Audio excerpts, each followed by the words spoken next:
This is the 43rd talk in this collection. And this is entitled The Training of the Heart. And this was also first published in Bodhinyana. And it was a talk given to a group of Western monks from Wat Bawoniwait in Bangkok in March of 1977. And the note says, in this translation, heart is used where mind was used in the other translations. The training of the heart. In the time of Ajahn Mun and Ajahn Sao, life was a lot simpler, a lot less complicated than it is today. In those days, monks had few duties and ceremonies to perform. They lived in the forests without permanent resting places. There they could devote themselves entirely to the practice of meditation. In those times, one rarely encountered the luxuries that are so commonplace today. There simply weren't any. One had to make drinking cups and spittoons out of bamboo, and lay people seldom came to visit. One didn't want or expect much, and was content with what one had. One could live and breathe meditation. The monks suffered many privations living like this. If someone caught malaria and went to ask for medicine, the teacher would say, "You don't need medicine, keep practicing." Besides, there simply weren't all the drugs that are available now. All one had were the herbs and roots that grew in the forest. The environment was such that monks had to have a great deal of patience and endurance. They didn't bother over minor ailments. Nowadays you get a bit of an ache and you're off to the hospital. Sometimes one had to walk 10 to 12 kilometers on alms round. You would leave as soon as it was light and maybe return about 10 or 11 o'clock. One didn't get very much either, perhaps some glutinous rice, salt or a few chilies. Whether you got anything to eat with the rice or not didn't matter. That's the way it was. No one dared complain of hunger or fatigue. They were just not inclined to complain, but learned to take care of themselves. They practiced in the forest with patience and endurance alongside the many dangers that lurked in the surroundings. There were many wild and fierce animals living in the jungles, and there were many hardships for body and mind in the ascetic practice of the Dhutanga, or forest-dwelling monk. Indeed, the patience and endurance of the monks in those days was excellent, because the circumstances compelled them to be so. In the present day, circumstances compel us in the opposite direction. In ancient times, one had to travel by foot. Then came the ox cart, and then the automobile. Aspiration and ambition increased, so that now, if the car is not air-conditioned, one will not even sit in it. Impossible to go if there isn't air conditioning. The virtues of patience and endurance are becoming weaker and weaker. The standards for meditation and practice are lax and getting laxer, until we find that meditators these days like to follow their own opinions and desires. When the old folks talk about the old days, it's like listening to a myth or a legend. You listen indifferently, but you don't understand. It just doesn't reach you. As far as we should be concerned about the ancient monk's tradition, a monk should spend at least 5 years with his teacher. Some days you should avoid speaking to anyone. Don't allow yourself to speak or talk very much. Don't read books. Read your own heart instead. Take Wat Bapong, for example. These days many university graduates are coming to ordain. I try to stop them from spending their time reading books about Dhamma, because these people are always reading books. They have so many opportunities for reading books, but opportunities for reading their own hearts are rare. So when they come to ordain for 3 months following the Thai custom, we try to get them to close their books and their manuals, and while they're ordained, they have this splendid opportunity to read their own hearts. Listening to your own heart is really very interesting. This untrained heart races around, following its own untrained habits. It jumps about excitedly, randomly, because it's never been trained. Therefore, train your heart. Buddhist meditation is about the heart. Developing the heart or mind, developing your own heart. This is very, very important. This training of the heart is the main emphasis. Buddhism is the religion of the heart. Only this. One who practices to develop the heart is one who practices Buddhism. This heart of ours lives in a cage, and what's more, there's a raging tiger in that cage. If this maverick heart of ours doesn't get what it wants, it makes trouble. You must discipline it with meditation, with samadhi. This is called training the heart. At the very beginning, the foundation of practice is the establishment of moral discipline, sila. Sila is the training of the body and speech. From this arises conflict and confusion. When you don't let yourself do what you want to do, there's conflict. Eat little, sleep little, speak little. Whatever worldly habits you may have, lessen them. Go against their power. Don't just do as you like. Don't indulge in your thought. Stop this slavish following. You must constantly go against the stream of ignorance. This is called discipline. When you discipline your heart, it becomes very dissatisfied and begins to struggle. It becomes restricted and oppressed. When the heart is prevented from doing what it wants to do, it starts wandering and struggling. Suffering, dukkha, becomes apparent to us. This dukkha, this suffering, is the first of the Four Noble Truths. Most people want to get away from it. They don't want to have any kind of suffering at all. Actually, this suffering is what brings us wisdom. It makes us contemplate dukkha. Happiness, sukha, tends to make us close our eyes Happiness, sukha, tends to make us close our eyes and ears. It never allows us to develop patience. Comfort and happiness make us careless. Of these two defilements, dukkha is the easiest to see. Therefore, we must bring up suffering in order to put an end to our suffering. We must first know what dukkha is before we can know how to practice meditation. In the beginning, you have to train your heart like this. You may not understand what's happening or what the point of it is, but when the teacher tells you to do something, you must do it. You'll develop the virtues of patience and endurance. Whatever happens, you endure, because that's the way it is. For example, when you begin to practice samadhi, you want peace and tranquility, but you don't get any. You don't get any because you never practiced this way. Your heart says, I'll sit until I attain tranquility. But when tranquility doesn't arise, you suffer.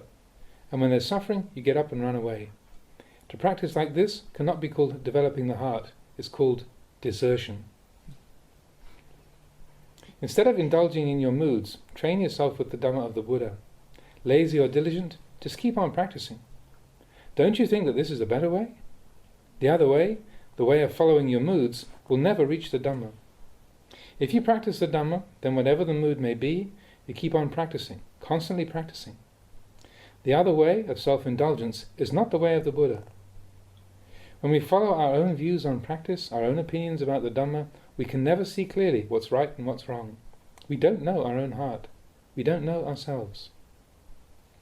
Therefore, to practice following your own teachings is the slowest way. To practice following the Dhamma is the direct way. When you are lazy, you practice. When you're diligent, you practice. You're aware of time and place. This is called developing the heart.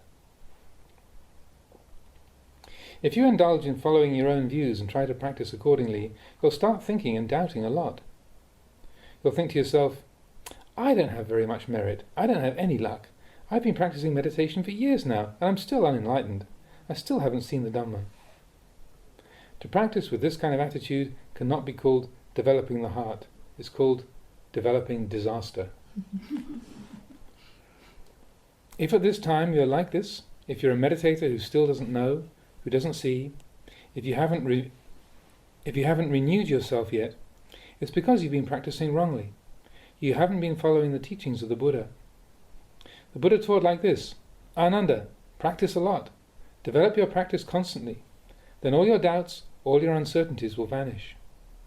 These doubts will never vanish through thinking, nor through theorizing, nor through speculation, nor through discussion. Nor will doubts disappear by not doing anything. All defilements will vanish through developing the heart, through right practice only. The way of developing the heart as taught by the Buddha is the exact opposite of the way of the world, because his teachings come from a pure heart. A pure heart, unattached to defilements, is the way of the Buddha and his disciples. If you practice the Dhamma, you must bow your heart to the Dhamma. You must not make the Dhamma bow to you. When you practice this way, suffering arises. There isn't a single person who can escape this suffering. So, when you commence your practice, suffering is right there. The duties of meditators are to develop mindfulness, collectedness, and contentment. These things stop us. They stop the habits of the hearts of those who have never trained. And why should we bother to do this? If you don't bother to train your heart, then it remains wild, following the ways of nature. It's possible to train that nature so that it can be used to advantage. This is comparable to the example of trees.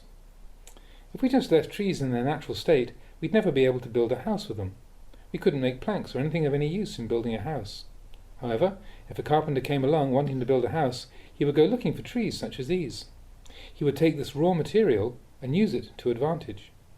In a short time, he could have a house built. Meditation and developing the heart are similar to this. You must take this untrained heart, the same as you would take a tree in the natural state in the forest, and train this natural heart so that it is more refined, so that it's more aware of itself and is more sensitive. Everything is in its natural state. When we understand nature, then we can change it. We can detach from it. We can let go of it. Then we won't suffer any more. The nature of our heart is such that whenever it clings and grasps, there is agitation and confusion. First it might wander over there, then it might wander over here. When we come to observe this agitation, we might think that it's impossible to train the heart, and so we suffer accordingly. We don't understand that this is the way the heart is. There will be thoughts and feelings moving about like this, even though we're practicing, trying to attain peace.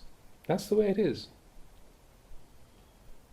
When we've contemplated many times the nature of the heart, we'll come to understand that this heart is just as it is and can't be otherwise. We will know that the heart's ways are just as they are. That's its nature. If we see this clearly, then we can detach from thoughts and feelings, and we don't have to add on anything more by constantly having to tell ourselves that that's just the way it is. When the heart truly understands, it lets go of everything. Thinking and feeling will still be there, but that very thinking and feeling will be deprived of their power. This is similar to a child who likes to play and frolic in ways that annoy us, to the extent that we scold or spank him. We should understand that it's natural for a child to act that way. Then we can let go and leave him to play in his own way. So our troubles are over. How are they over? Because we accept the ways of children. Our outlook changes and we accept the true nature of things. We let go and our heart becomes more peaceful. We have right understanding. If we have wrong understanding, then even living in a deep dark cave would be chaos, or living high up in the air would be chaos. The heart can only be at peace when there is right understanding. Then there are no more riddles to solve, no more problems to arise. This is the way it is. You detach, you let go. Whenever there is any feeling of clinging, we detach from it, because we know that that very feeling is just as it is. It didn't come along especially to annoy us. We might think that it did, but in truth, it is just that way. If we start to think and consider it further, that too is just as it is. If we let go, then form is merely form, sound is merely sound, odour is merely odour, taste is merely taste, touch is merely touch, and the heart is merely the heart. It's similar to oil and water. If you put the two together in a bottle, they won't mix because of the difference in their nature. Oil and water are different in the same way that a wise man and an ignorant man are different. The Buddha lived with form, sound, odour, taste, touch and thought. He was an arahant, so he turned away from rather than towards these things. He turned away and detached, little by little, since he understood that the heart is just the heart and thought is just thought. He didn't confuse and mix them together. The heart is just a thought. The heart is just the heart. Thoughts and feelings are just thoughts and feelings. Let things be just as they are. Let form be just form. Let sound be just sound. Let thought be just thought. Why should we bother to attach to them? If we think and feel in this way, then there's detachment and separateness. Our thoughts and feelings will be on one side and our heart will be on the other, just like the oil and water. They're in the same bottle, but they're separate. The Buddha and his enlightened disciples lived with ordinary, unenlightened people. They not only lived with these people, but they taught these ordinary, unenlightened, ignorant ones how to be noble, enlightened, wise ones. They could do this because they knew how to practice. They knew that it's a matter of the heart, just as I've explained. So, as far as your practice of meditation goes, don't bother to doubt it. If we run away from home to ordain, it's not running away to get lost in delusion, nor out of cowardice or fear. It's running away in order to train ourselves, in order to master ourselves. If we have understanding like this, then we can follow the Dhamma. The Dhamma will become clearer and clearer. The one who understands the Dhamma understands himself, and the one who understands himself understands the Dhamma. Nowadays, only the sterile remains of the Dhamma have become the accepted order. In reality, the Dhamma is everywhere. There's no need to escape somewhere else. Instead, escape through wisdom. Escape through intelligence. Escape through skill. Don't escape through ignorance. If you want peace, then let it be the peace of wisdom. That's enough. Whenever we see the Dhamma, there is the right way, the right path. Defilements are just defilements, the heart is just the heart. Whenever we detach and separate, so that there are just these things as they really are, then they are merely objects to us. When we're on the right path, then we are impeccable. When we're impeccable, there's openness and freedom all the time. The Buddha said, "Listen, monks, you must not cling to any Dhammas." What are these Dhammas? They're everything. There isn't anything which is not Dhamma. Love and hate are Dhammas. Happiness and suffering are Dhammas. Like and dislike are Dhammas. All of these things, no matter how insignificant, are Dhammas. When we practice the Dhamma, when we understand, then we can let go. And thus we can comply with the Buddha's teaching of not clinging to any Dhammas. In this sense, Dhamma means the quality or thing or an object, any kind of phenomenon in nature, the conditioned or the unconditioned. All conditions that are born in our heart, all conditions of our mind, all conditions of our body, are always in a state of change. The Buddha taught not to cling to any of them. He taught his disciples to practice in order to detach from all conditions, and not to practice in order to attain to anything. If we follow the teachings of the Buddha, then we are right. We are right, but it's also troublesome. It's not that the teachings are troublesome, but our defilements. The defilements, wrongly comprehended, obstruct us and cause us trouble. There isn't really anything troublesome with following the Buddha's teaching. In fact, we can say that clinging to the path of the Buddha doesn't bring suffering, because the path is simply let go of every single Dhamma. For the ultimate in the practice of Buddhist meditation, the Buddha taught the practice of letting go. Don't carry anything around. Detach. If you see goodness, let it go. If you see rightness, let it go. These words, let go, do not mean that we don't have to practice. It means that we have to practice following the method of letting go itself. The Buddha taught us to contemplate all Dhammas, to develop the path through contemplating our own body and heart. The Dhamma isn't anywhere else. It's right here, not some faraway place. It's right here in this very body and heart of ours. Therefore, a meditator must practice with energy. Make the heart grander and brighter. Make it free and independent. Having done a good deed, don't carry it around in your heart. Let it go. Having refrained from doing an evil deed, let it go. The Buddha taught us to live in the immediacy of the present, in the here and now. Don't lose yourself in the past or the future. The teaching that people least understand, and which conflicts most with their own opinions, is this teaching of letting go, or working with an empty mind. This way of talking is called Dhamma language. When we conceive this in worldly terms, we become confused and think that we can do anything we want. It can be interpreted this way, but its real meaning is closer to this. It's as if we're carrying a heavy rock. After a while we begin to feel its weight, but we don't know how to let it go. So we endure this heavy burden all the time. If someone tells us to throw it away, we say, if I throw it away, I won't have anything left. If I told of all the benefits to be gained from throwing it away, we wouldn't believe them, but we would keep thinking, if I throw it away, I'll have nothing. So we keep on carrying this heavy rock until we become so weak and exhausted that we can no longer endure. Then we drop it. Having dropped it, we suddenly experience the benefits of letting go. We immediately feel better and lighter, and we know for ourselves how much of a burden carrying a rock can be. But before we let go of the rock, we couldn't possibly know the benefits of letting go. So if someone tells us to let go, an unenlightened man wouldn't see the purpose of it. He'd just blindly clutch at the rock and refuse to let go until it became so unbearably heavy that he just had to let go. Then he can feel for himself the lightness and relief, and thus know for himself the benefits of letting go.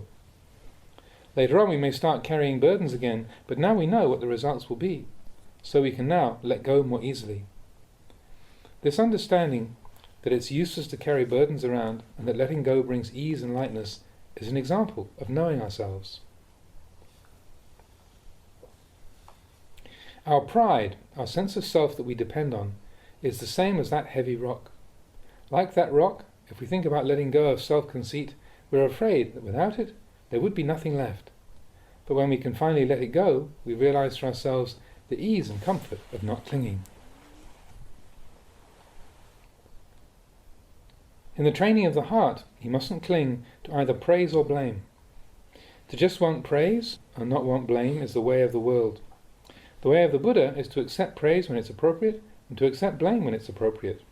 For example, in raising a child, it's very good not to just scold all the time. Some people scold too much. A wise person knows the proper time to scold and the proper time to praise. Our heart is the same. Use intelligence to know the heart. Use skill in taking care of your heart. Then you'll be one who is clever in the training of the heart. And when the heart is skilled, it can rid us of our suffering. Suffering exists right here in our hearts. It's always complicating things, creating and making the heart heavy. It's born here. It also dies here. The way of the heart is like this. Sometimes there are good thoughts. Sometimes there are bad thoughts. The heart is deceitful. Don't trust it. Instead, look straight at the conditions of the heart itself.